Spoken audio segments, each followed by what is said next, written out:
3 months ago, I stared at my banking app and felt my heart sink. Not low, not pending, just nothing, and that nothing felt heavy.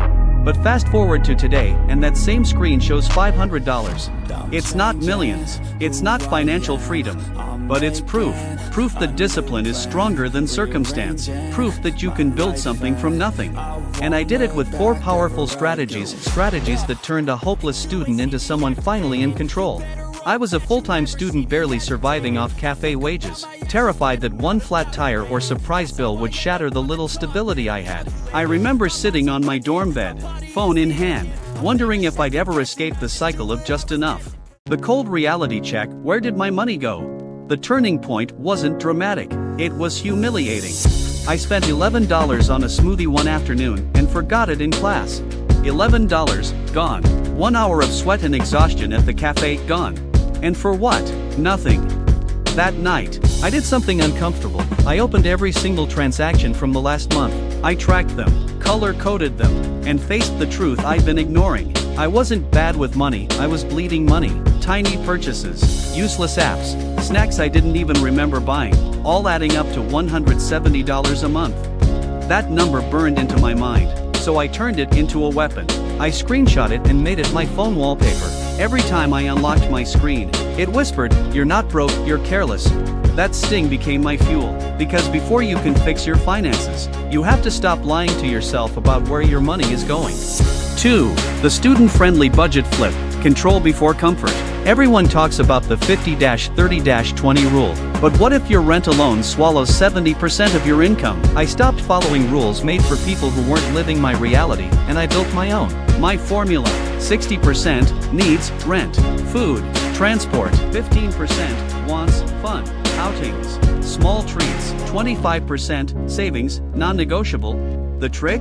I never see that 25%. The moment my paycheck hits, that money is gone, automatically transferred into savings before I can touch it. And the 15% fun money goes into a physical envelope. When it's empty, the party's over. It felt restrictive at first, until I realized it was the opposite. This system gave me control. It turned chaos into order. And every dollar I saved wasn't a sacrifice, it was a vote for the life I actually wanted. 3. Hidden advantages, student hacks that multiply savings. When you're broke, the smallest advantage is a superpower, and students have more of them than they think. Textbooks? I refuse to pay hundreds. I bought used ones from previous students for $45 and sold them back for $38. Total cost, $7. Coffee? My reusable mug knocked 50 cents off each cup, cutting my caffeine bill by more than half.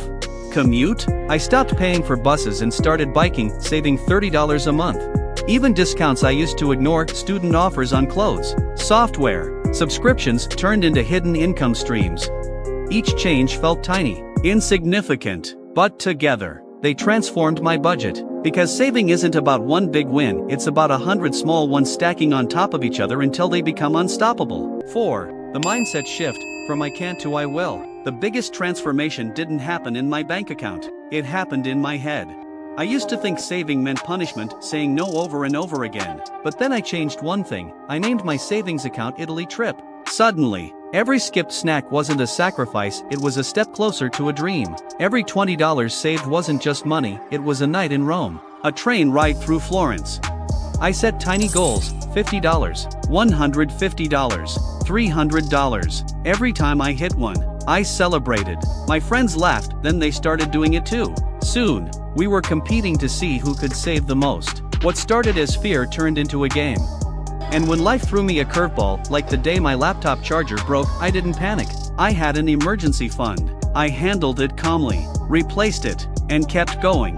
For the first time, I wasn't surviving. I was prepared.